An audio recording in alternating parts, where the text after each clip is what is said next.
Hello everyone, this is Roli Pandey. Question number 10 तक हमने complete कर लिया था। क्वेश्चन नंबर 11 से आज स्टार्ट करेंगे। क्वेश्चन नंबर 11 क्या है? ये क्वेश्चन है हमारा असर्शन और रीजन वाला। इसमें के एक क्वेश्चन आपके सीटेट के सीडीपी के पेपर में पूछे ही पूछे जाते हैं, मतलब अभिकथन और कारण के। असर्शन क्या दिया हुआ है? Children acquire language since they are genetically predisposed to do so. बच्चे क्या करते हैं? भाषा को सीखने के लिए आनुवांशिक रूप से प्रभावित होते हैं। And the environment does not play any role in it, ये असर्शन है।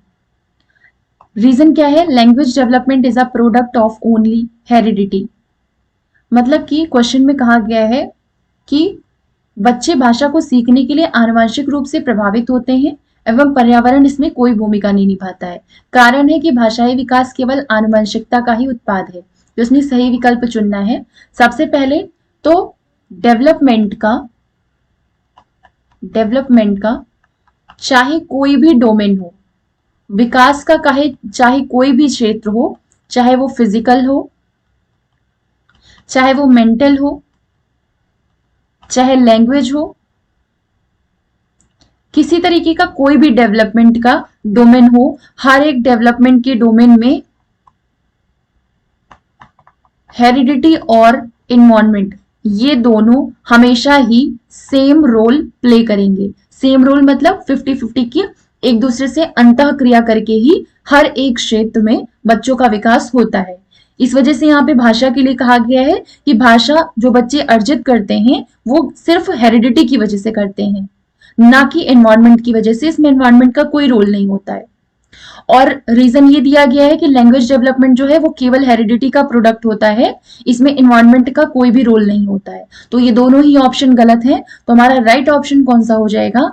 Option number 4, that is both A and R false, मतलब ए और आर दोनों ही गलत है।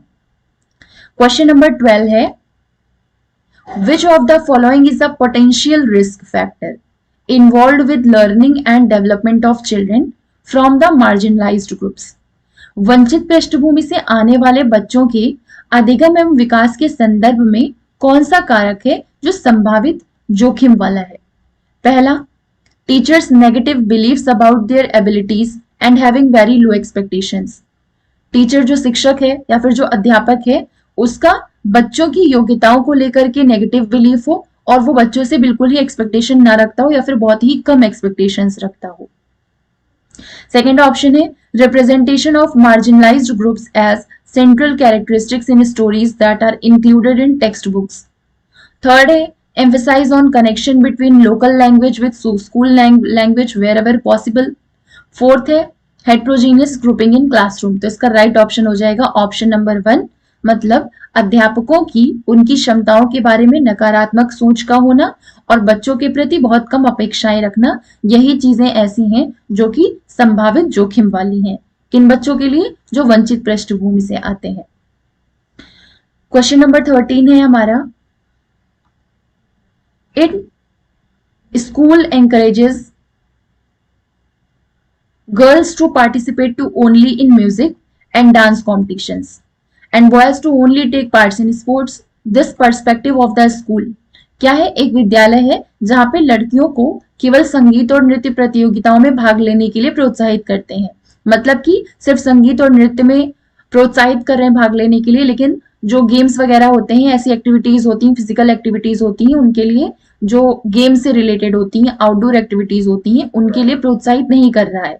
तो विद्यालय का ये दृष्टिकोण किस चीज को दर्शाएगा? वुड चैलेंज जेंडर स्टीरियोटाइपिंग, मतलब कि जो जेंडर आधारित रूढ़िवादी धारणा को चुनौती देगा। Is a pragmatic approach to foster innate abilities of boys and girls, लड़कियों और लड़कों की शहजाद योग्यताओं में वृद्धि करने का व्यवहारिक उपागम है। गलत। ये क्या करता है? रिफ्लेक्ट करता है जेंडर बायस को। सॉरी, राइट ऑप्शन है हमारा option number 3, reflects gender bias, मतलब कि ये जेंडर संबंधी पूर्वाग्रहों को दर्शाता है। तो राइट ऑप्शन हो जाएगा क्वेश्चन नंबर 13 का ऑप्शन नंबर 3। क्वेश्चन नंबर 14 है, a teacher closely observe children through the year when they are engaged in learning activities, compiles samples of their work and maintains an observation diary of individual children. This type of evaluation क्या है? Teacher क्या कर रही है? पूरे 1 साल तक teacher ने बच्चों की जो भी लर्निंग एक्टिविटीज थी, बच्चों की जो लर्निंग एक्टिविटीज थी, उन सब का सैंपल कलेक्ट किया, उन सब का सैंपल कलेक्ट किया और उससे एक डायरी बनाई जिसमें कि हर एक बच्चे का कैसा लर्निंग एक्टिविटीज में कैसा क्या चेंज है, सारी चीजों को नोट किया। तो इस तरीके का जो टीचर का इवेल्युएशन है, साल भर तक किया उसने लर्निंग एक्टिविटीज का, तो इस तरीके का इवेल्युएशन किस चीज में आएगा, कैसा किस तरीके का इवेल्युएशन है ये? स्टैंडर्डाइज्ड एंड यूनिफॉर्म, समेटिव और टीचर ओरिएंटेड, कंटिन्यूअस और comprehensive, norm referenced and contextual. तो इसका राइट ऑप्शन हो जाएगा कंटिन्यूअस एंड कॉम्प्रिहेंसिव। इसमें क्या कर रही है, जो अध्यापिका है वो पूरे वर्ष तक बच्चों को मूल्यांकन कर रही है, उनको बताए जो भी लर्निंग एक्टिविटीज वो कर रहे हैं उन सबको ध्यान दे रही है, देख रही है। तो कंटिन्यूअस और कॉम्प्रिहेंसिव ये इस तरीके का एक ऐसा आकलन होता है जिसमें बच्चों की जो भी कमजोरियां हैं या जो भी उनकी इनएबिलिटीज हैं उन सबको नोट किया जाता है। नोट करने के बाद ये पता लगाया जाता है कि कौन से विषय में बच्चा कमजोर है, कौन से विषय में बच्चे की कमी है, या फिर कौन सा विषय ऐसा है जिसमें बच्चे को उसकी एबिलिटीज को निखारने के लिए और ज्यादा मदद करनी पड़ेगी। तो इस तरीके का काम होता है कंटिन्यूअस और कॉम्प्रिहेंसिव इवेल्युएशन में। तो राइट ऑप्शन क्या हो जाएगा क्वेश्चन नंबर 14 का? ऑप्शन नंबर 3 संकल्प, सॉरी, ऑप्शन नंबर 3 सतत एवं समग्र। क्वेश्चन नंबर 15 है हमारा,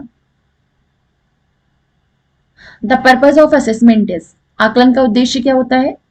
to motivate children to study under threat, बच्चों को भययुक्त परिवेश में अध्ययन करने के लिए प्रेरित करना। To identify children as slow, bright and problematic, बच्चों को धीमी गति से सीखने वाले या फिर प्रखर या फिर समस्यात्मक रूपों में चिन्हित करना। या फिर to provide credible feedback on learning. यही राइट ऑप्शन हो जाएगा कि आकलन का उद्देश्य क्या होता है? अधिगम पर विश्वसनीय प्रतिपुष्टि देना, मतलब to provide credible feedback on learning. Question number 16 है, what pedagogical strategies should schools adopt to address individual differences among students? विद्यार्थियों में पाई जाने वाली व्यक्ति को संबोधित करने के लिए विद्यार्थियों को या विद्यालयों को किस तरह की शिक्षण शास्त्रीय युक्तियां अपनानी चाहिए? Follow uniform curriculum and assessment for all students, या फिर categorise children based on their cognitive abilities, बच्चों की कॉग्निटिव एबिलिटीज के बेसिस पे उनको कैटेगराइज कर दिया जाए, अलग अलग ग्रुप्स में बांट दिया जाए और उनको अलग अलग सेक्शंस में पढ़ाया जाए। Cater to the individual needs of children by being flexible, यही राइट ऑप्शन हो जाएगा कि लचीलेपन का भाव रखते हुए बच्चों की वैयक्तिक भिन्नताओं को पोषित करना। इस तरीके की पेडागोजिकल स्ट्रेटेजीज को अपनाकर जो बच्चों में इंडिविजुअल डिफरेंसेस हैं उस चीज को मैनेज किया जा सकता है। क्वेश्चन नंबर 17 है, which characteristic is a student with attention deficit hyperactive disorder likely to have? जो ADHD है, ADHD है, वो किस तरीके का डिसऑर्डर होता है? ये होता है मेंटल डिसऑर्डर, जिसमें बच्चों को पहली चीज तो लंबे समय तक एक जगह पर बैठने में दिक्कत होती है, दूसरा ज्यादा देर तक किसी भी चीज पर अपना कंसंट्रेशन बनाए रखने में दिक्कत होती है। तो इसका राइट ऑप्शन क्या हो जाएगा? Tendency to get distracted easily, ऐसे बच्चे क्या होते हैं? आसानी से विचलित हो जाते हैं, उनमें आसानी से विचलित होने की प्रवृत्ति पाई जाती है। क्वेश्चन नंबर 18 है, for teaching students who are gifted, जो गिफ्टेड बच्चे होते हैं उन बच्चों को पढ़ाने के लिए टीचर को क्या करना चाहिए? प्रतिभाशाली विद्यार्थियों को पढ़ाने के लिए शिक्षक को क्या करना चाहिए? Encourage reading of high level and original text for them chosen with their consent, या फिर create special sections to distinguish them from other students. ये दोनों ही गलत है। Motivate them with external rewards, या फिर pressurise them to follow goals designed for them by their schools. तो उसका राइट ऑप्शन क्या हो जाएगा? Option number 3। मतलब कि प्रतिभाशाली विद्यार्थियों को पढ़ाने के लिए शिक्षक को क्या करना चाहिए? उन्हें बाहरी पारितोषिक देकर अभिप्रेरित करना चाहिए। क्वेश्चन नंबर 19 है, Raman a student of class 4th has low vision, देखने में उसको दिक्कत है, and has difficulty in reading and doing work from the text book. तो टीचर को क्या करना चाहिए? रमन कक्षा 4 में पढ़ता है, उसे कम दिखता है और उसे पाठ्य पुस्तक से पढ़ने और कार्य करने में दिक्कत होती है। तो ऐसी सिचुएशन में अध्यापक को क्या करना चाहिए? Advise his parents to complete the work for him, इससे बच्चे का कोई डेवलपमेंट नहीं होगा। Permanently exempt him from referring to the text book, इसको बिल्कुल ही आरटीई से हटा दिया गया है। Provide with him with audio recorded lessons for the, अब क्योंकि उसको देखने में दिक्कत है, लो विजन है, तो इस वजह से उसको क्या किया जाएगा? जो टेक्स्ट बुक के लेसन्स हैं उसको ऑडियो रिकॉर्डिंग दे करके बच्चों की मदद की जाएगी। अगर वो ऑडियो रिकॉर्डिंग को सुनेंगे तो सुन करके उनको पढ़ने में भी दिक्कत आए, पढ़ने में भी समझ में आएगा, और उनकी जो लो विजन की दिक्कत है उसको भी कंपेंसेट किया जा सकता है। तो राइट ऑप्शन क्या हो जाएगा? ऑप्शन नंबर 3, उसे पाठ्य पुस्तक के पाठों की रिकॉर्डिंग उपलब्ध करवानी चाहिए। क्वेश्चन नंबर 20 है हमारा, as an elementary school teacher which of the following assessment is strategy will you use in the classroom to assist children with learning disability? एक प्राथमिक विद्यालय के अध्यापक के रूप में आप कक्षा में अधिगम निशक्तता वाले बच्चों की सहायता के लिए आकलन की कौन सी युक्ति का प्रयोग करेंगे? Construct tests that require maximum writing? नहीं। Keep hand writing as a criterion for evaluating assignments? नहीं, हैंड राइटिंग को महत्व नहीं देना चाहिए। Avoid spelling as a criterion for evaluating assignments, ये हमारा राइट ऑप्शन हो जाएगा। It's not assignment, it's assessment. प्रदत्त कार्यों के मूल्यांकन में वर्तनी को महत्व नहीं देना चाहिए।